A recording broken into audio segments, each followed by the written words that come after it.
right. Hello. Good afternoon, everybody. I think we're filling up. It's so funny because I think what for from about 2020 through 2022, we were all Zoom experts, and then we all went back to regular systems of operations, and now I can't even remember where to get into a Zoom. So we're still have a few people joining. I am Jennifer Landon. I am broker owner of Landon Realty Group. And my partner, Nancy Gonzalez, who is here, as well as Brittany Britton. We are hosting the seminar. Let me see if I can do my video camera. I don't know if it's even gonna matter, because I'm sharing screen. So we're hosting the seminar today, which we feel is so relevant and so important, and a lot of people don't even realize what it is. But let's start with this because we really want to stay on time and respect everybody's time. I'm just going to do an overview, and then this way, if a few people straggle in, they won't miss too much, but we want to stay on time. So today's seminar is Protecting Your Home and Legacy, Why Every Homeowner Needs a Trust.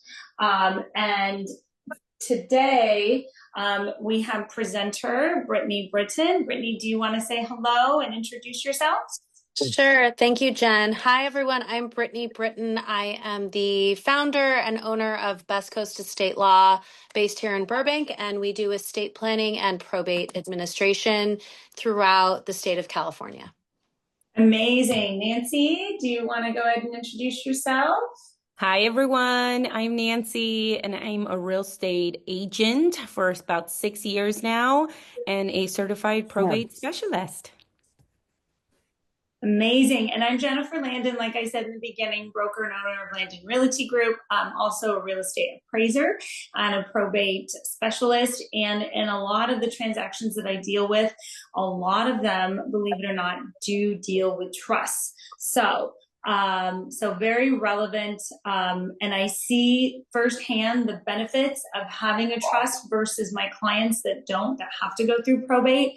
And that's one of the biggest reasons that Nancy and I really wanted to do the seminar today, because we see how much money, time, effort, heartbreak, even our clients save when there is a trust involved.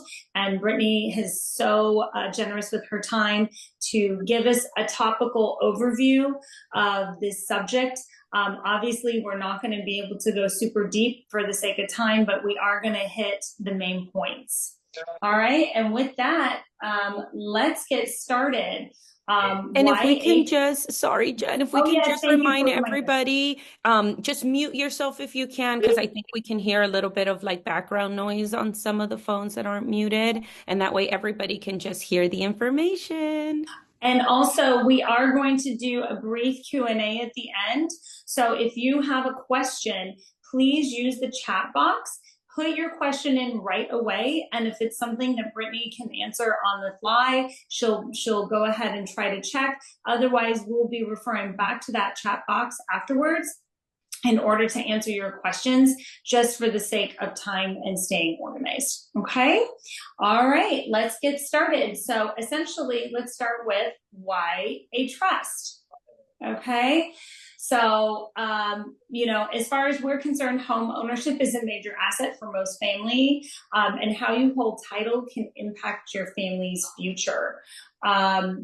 Many homeowners don't realize the complications of passing a property down without proper planning.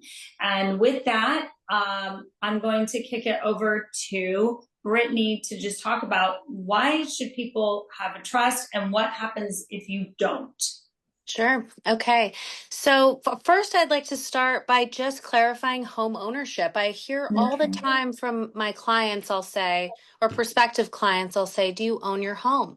And a lot of times I get a response from people who say, well, the bank does, because they're still paying off a mortgage, right? everybody's still paying off a mortgage.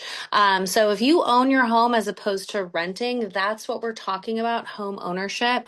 Even if you have a mortgage, you're ready for a trust. You don't have to wait until the day when you pay off that mortgage to put your trust together. You can do that now, and we'll work together with your lender to make sure your mortgage stays as is and nothing changes for you during your life. So in California, the primary goal of putting a trust together is to protect your home from going to probate court. Probate court is the default law in California. We are all subject to probate court.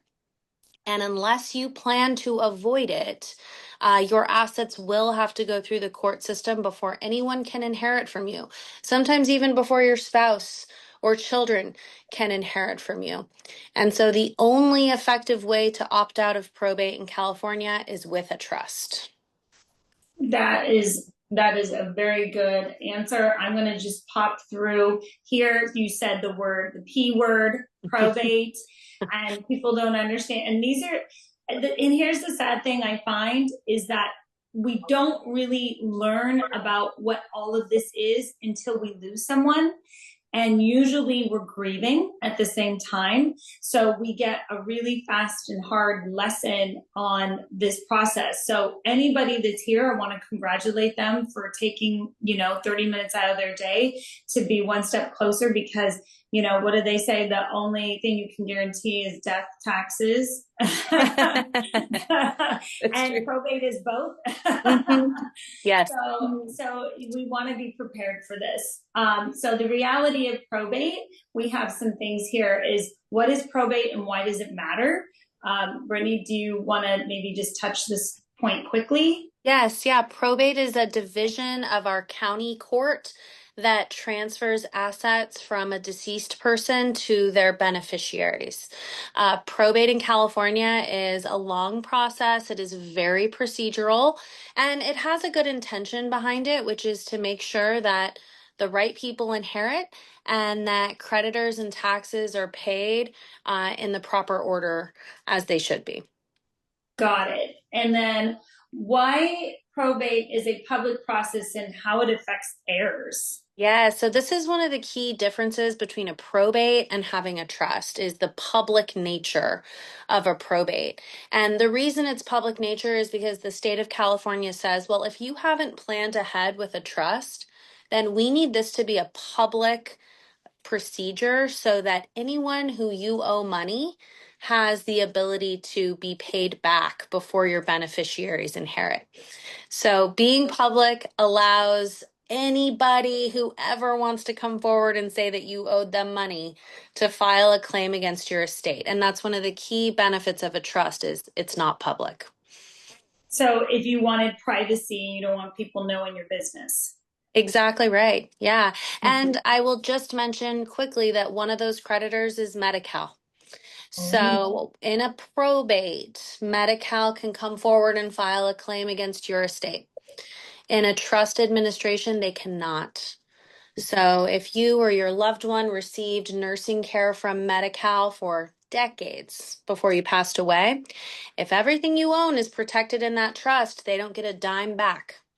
But if you don't have a trust and your assets wind up in probate court, Medi-Cal will file a claim. And we've had several cases of six-figure claims, hundreds of thousands of dollars. Wow. That's really scary. And how long does probate typically take? And how much does it usually cost? Yeah, we tell our clients in Los Angeles to expect 12 to 18 months.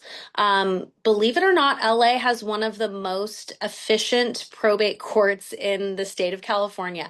I currently have probates in maybe 8 counties throughout the state, and I prefer Los Angeles. It's pretty efficient, and that efficiency is 12 to 18 months. If you're in Orange County, get ready for 24 months. If you're in San Bernardino, we got a hearing date 8 months after we filed for that hearing date. So the smaller counties actually take longer. LA is great in that it's a year and a half, but my clients don't feel that a year and a half is great. They want it done quicker than that. And then as far as cost, Basically, you should expect that on every $1 million of value, you're going to be looking at about 50K off the top is going to go between your attorney, court fees, publishing fees, paying appraisers. You know, you can pretty much say every $1 million, you're looking at 50 grand at the least on the low end. Wow. Wow. Okay. Common pitfalls without a trust. Would you say delays, legal fees, and stress? Absolutely. Check, check, check. All of those are absolutely true. Also, just like you see in the movies, half siblings come forward and old business partners might come forward, and anybody under the sun who thinks that maybe they have a right to a cut of your estate. So, and those things cause delays, of course. So family disputes over property, Mhm. possibility of heirs being forced to sell. Absolutely. We see that so often. If the real estate is the only thing that winds up in probate, we've got beneficiaries sitting there with no cash on hand. So if mom owned, a little condo in Burbank, it was $1 million and it goes to probate, the kids have to come up with 50K to cover those fees.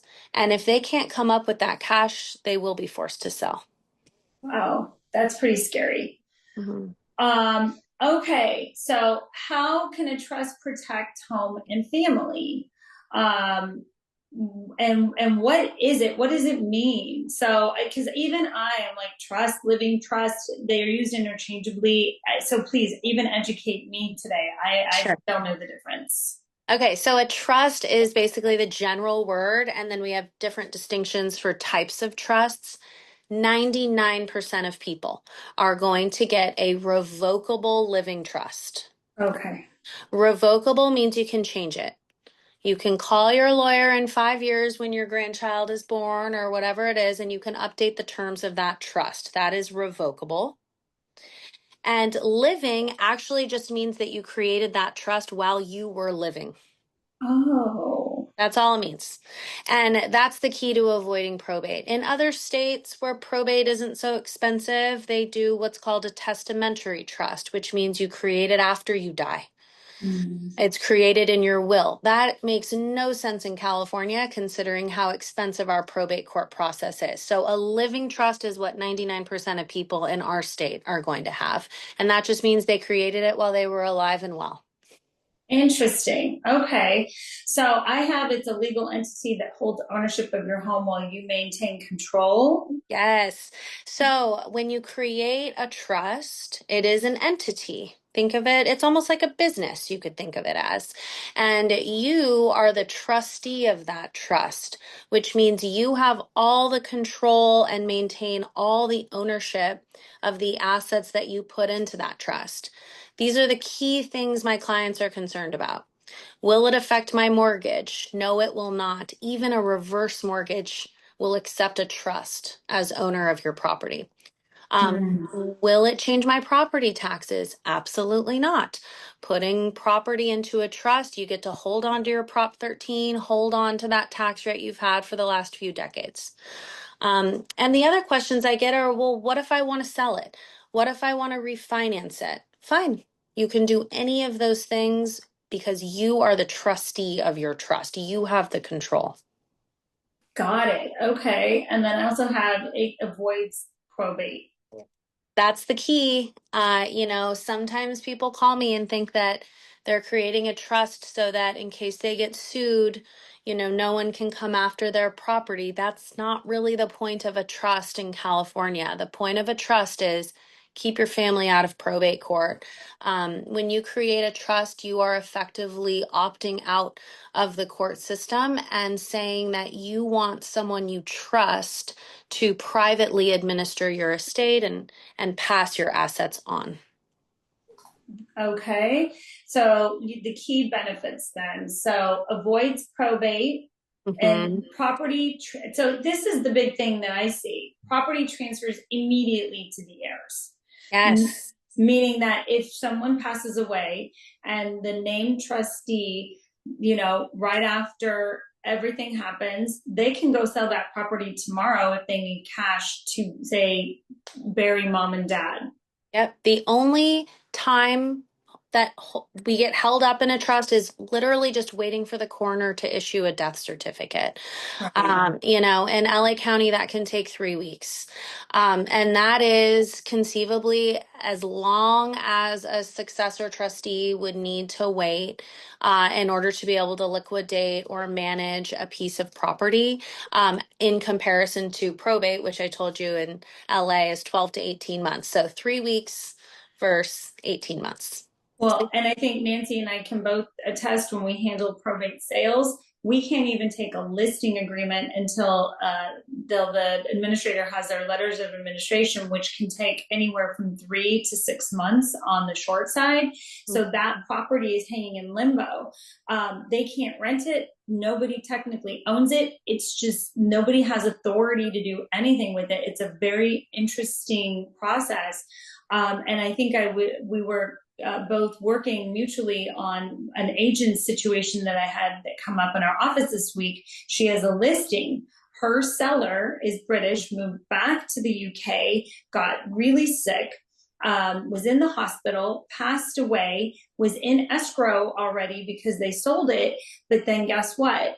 He didn't have a trust. So now they have to go to probate, and they're probably, I mean, I don't know what's going to happen, but the whole transaction might fall apart. They can't rent it. It's just stuck, and the whole thing is a mess, and the buyer might potentially be out a house. So this is a real life situation of how it really can be a mess. But if they had a trust, they would have been able to just wait for the death certificate and close. Is that correct, Brittany? That's exactly right. Yes.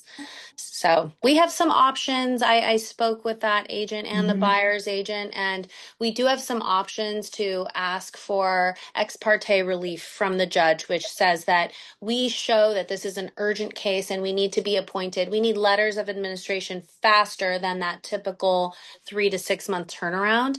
But I had to be clear with both agents to say, we don't know what the judge will say. The judge might not think that an escrow is urgent. And we don't know what judge we're going to get. We don't know how well they slept the night before. We have no idea. So we could file for that urgent petition and it may be rejected. And then we'll be back to that 3 to 6 month timeline. Well, I think the point comes back to as well that your family doesn't even have control of your property. The state has control. So if you don't want to leave it up to a judge to decide what happens with your property, and you want to leave it and intend to leave it to your children, you better leave it to them in a trust. Exactly. And I think I would say that is the key benefit of the trust. So what everyone needs to know is that if you don't create a trust, even if you don't write a basic will, the judge will do it for you. The state of California will do it for you. So a determination will be made at some point of who's in charge of your estate and who inherits from your estate. And if you don't make that choice, the state of California will make it for you. What if someone says, but I'm married? I was just going to ask that common misconception. And I was going to wait till questions, but that is like a common misconception where people are like, well, I'm married. It doesn't matter. And I'm like, exactly. And you know what's really heartbreaking, and I've had several cases like this, is I'm sure the two of you have seen this where one spouse qualifies for the loan. Right? So the lender says, okay, only the spouse on this loan is going to be on title. So what do? They have the other spouse sign a quitclaim deed, say, I give up all my ownership of this property. You've seen that, right, ladies? So then the spouse that owns the property passes away. His or her spouse, even if they paid for half the down payment, even if they've been paying the property taxes for 40 years, the mortgage for 40 years, they're going to probate because their name's not on title. And they're going to have all those same attorney fees and court filing fees that I mentioned to you a few minutes ago. So yeah, being married doesn't quite do it. Joint ownership, of course, married couple, community property with right of survivorship, or joint tenancy with right of survivorship. That does protect the surviving spouse when the first spouse dies. But I want you to be protected if something happens to both of you. So in my opinion, joint tenancy doesn't cut it. That only protects us at the first death, but Like Jen said, it's inevitable. We're all going to pass away. And I want to protect that property no matter if something happens to one or both of you. Exactly. All right. And another benefit is it actually, it's so funny because you think, okay, this is an amazing tool. More people should use it. Probate's so expensive, but actually keeping a trust is more cost effective. Like it blows my mind how much. So it minimizes cost, taxes, and the whole bit. So what do you think the average savings is? Oh my gosh. So let's use that scenario that I mentioned. Like mom owns a little condo in Burbank. It's $1 million because that's just easy numbers. Okay. $1 million, mom can hire me for $3,500. I will do her will and trust. I will update the deed to her home. She will have an advance directive. She will have a power of attorney. 3,500 in and out. And some people balk at that price, but the other option is mom's condo goes to probate and the kids are out 50 grand. Mm-hmm. So I always say I feel really good about the value that we offer our clients because it's not lost on me that $3,500 is an investment for a single person, especially an older person. But I know that I'm saving your family at least tenfold, some, even more. So in the long run, I mean, the savings it's astronomical, especially when you talk about the risk of Medi-Cal coming after a probate estate. So Yeah. it could be 100-fold what the cost of that trust is.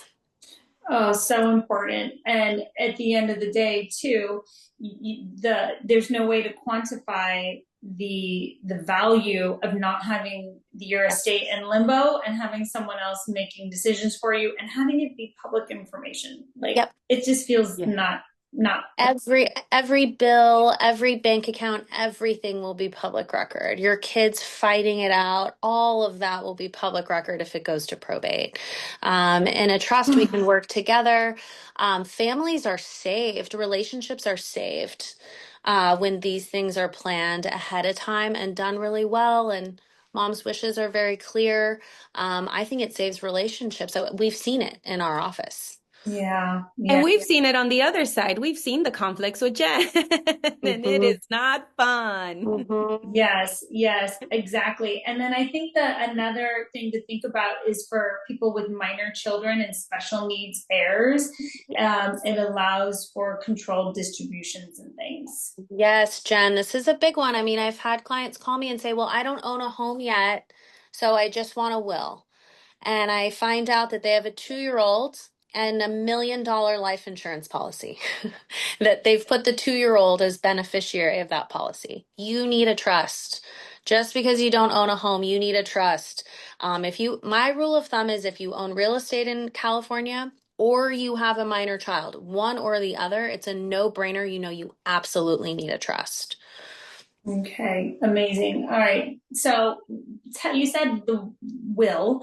Okay, people say, well, it's in the will. It's in the will. So Yes. they know what they want. Now, so what is the benefit of a will then? And why is it not enough? Yeah. So there's two types of wills. There's a will that says who you want to receive everything. Mhm. That will goes to probate. And it will be followed. You say, I want my son to get my house. Okay. You die, your son submits the will to probate. 18 months later, he gets a court order that the house is yours. So your wishes will be followed, but they will be followed via the probate court system. Okay. Now, the second type of will is what we call a pour over will. When you have a trust, you need a pour over will. They work together. And your pour over will says, I give everything I own to my trust. Okay, so we pour over our probate estate into our trust. What we all need to remember is probate, a will equals probate. A trust equals private administration. So if I've created your trust and transferred your real estate into that trust and your investments into that trust, your pour over will never see the light of day. We'll never need it because nothing is subject to probate. We only need that pour over will if we missed something. And now we have to ask the court to pour that asset into your trust. Does that make sense? Yeah, so a will can be valuable if someone doesn't take the step for a trust in as far as in some way, but they're not as valuable as people think. No, I mean, a will, it will be followed. Your wishes will be followed, but after a lot of time and money is spent in court. Right, which we're trying to be smart. So the role, so getting it is, and now to jump, the role of real estate brokerage and trust planning. So I'm just going to touch on this quickly. You know, we can only do specific things when we're selling a property per what the law allows us to. So if we have someone coming to us that is a probate sale, there are very specific things that have to be in place for a probate sale. It is dictated by the court, timing, administrator. It has certain things that has to be exposed to the market, down to commissions. So it is important that someone understands and is enacting that correctly. And also selling homes in a trust. We have to make sure we have certain things in place, and there are certain exemptions that people have when inheriting properties if it's in a trust or a probate sale that protect them, especially if they haven't lived in the property, and the assets in the property. You know, a lot of times these homes come to people, right, Nancy? She's the queen of estate sales. She's had so many, and working with the estate and making sure that all of the personal effects are distributed in the correct way and sold and accounted for. Correct, Nancy? Accounted for. Did you want to add anything to that, Nancy? Because I know you really have deal with that a lot. Well, we had our little, and I call it little, and I'm actually being sarcastic. No, it was huge. You know, and everything had to be accounted for. We're talking mom's china. We're talking collector's items. We're talking cars. Like you're like, oh, my little beat up 92 Corolla. You're like, yeah, that's accounted for. Like every single thing gets accounted for, and it goes back. It has to go back to the probate, right? Like to the, so don't knock out, you know, don't say, oh, my little, no, everything needs to be accounted for, and it's tedious. And I promise you, it's a process. So that is something that we help with as far as in the real estate side. And then as far as moving forward, you know, how we can help you, everybody here. And please enter questions. I haven't been able to monitor the chat, but, you know, part of this process is, you know, Brittany is here. She's great. You've heard from her. How do you set up a trust? Like what is the next steps? Yeah, I would say hire an attorney. This is the risk. Hopefully we've, you know, shared enough today to understand that the risk is too great to try and DIY this. We have several probates right now where the person who passed away had peace of mind because they went on LegalZoom and, you know, or they printed a trust off Google, and they really believed that they had done it right. And, you know, they didn't. And so now we're in probate kind of trying to clean up that mess. So I would say hire a lawyer. We're based in Burbank and Palm Springs. There are 100 attorneys in Los Angeles. I would say hire a lawyer that specializes in estate planning. You'll find a lot of real estate attorneys or family attorneys that kind of say, oh, I can also do a trust for you. You know, I wouldn't do that. Like go to someone who does this every day and it's really, you know, what they hone in on and what their specialty is. Call us, email us. We do free consultations and we'll start from there. I concur, and I will double that by just saying, really take a look at if you have property, read how it's vested. Pay attention, like see how it's vested first. Make sure that you understand what that means. So when you go meet with the attorney, because that's going to be one of the first things they're probably going to look at because they need to know and understand that. And that's something that we can help you with. Nancy, did you have anything else to add to that? I know a couple of my people are here, and one thing that I will say is a lot, especially first-time buyers, always come back to us and they say, how should I vest? You know, and unfortunately, that's not something that we can give, like we can't tell you. That's a personal, you know, and I think Brittany touched on this, but that is very, very, very important for you to know the importance of vesting. Like you need to talk to a title rep or even your attorney because that's going to save you. That's going to save you too. And it happens a lot to first time buyers. I work with a lot of first time buyers. So, you know, Anyway, that's a, that's all Right, I can say. especially if your partner may not be on the loan, it can get Yes. confusing. So you wanna go ahead and consider that. All right, so I think we're going to take like 2 minutes for some quick Q&As. Nancy, can you see the chat? I was going to say, I can read the Okay. questions. So Okay. now's the time. Put in your questions. Brittany's here. Let's take advantage of her time. We do have one question. It says, do I need to add an adult to my living trust to be able to manage the property or sell if the children are not an adult? Yes, exactly. So this is one of the biggest decisions that you make when you create a trust is who is your successor trustee? Remember, you are the trustee while you are alive, but we need a backup. And that successor trustee, you can think of that, that's more commonly referred to as the executor of your estate. Same difference. Okay. Mhm. The successor trustee is in charge of protecting your assets until your children or other beneficiaries are old enough. If you're doing a really thorough trust, you should have at least two successors. So I want a backup to you, and then I want a backup to that person. And in my perfect world, I might even have a third backup for you. The name of the game is contingency planning. So the answer to that question is yes. You need a trusted adult, family member, friend, professional to be named to take care of that trust until your kids are old enough. Can I just piggyback on that? So my mom and stepdad are married. They're blended family.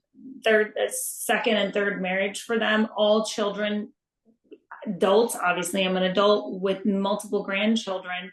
So because there's 7 children and I think 18 grandchildren, they decided not to put the burden on any of the children to be the successor trustee. And they, I guess, asked their attorney to do it. Now, is that something that is done often, and is there benefits to that?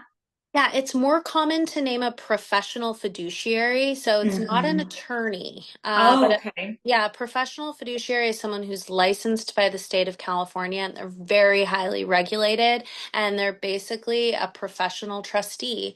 And in the scenario that you just described, second, third marriage, 7 kids, a professional is the way to go 100% of the time in a scenario like that. So it sounds like they're getting good advice.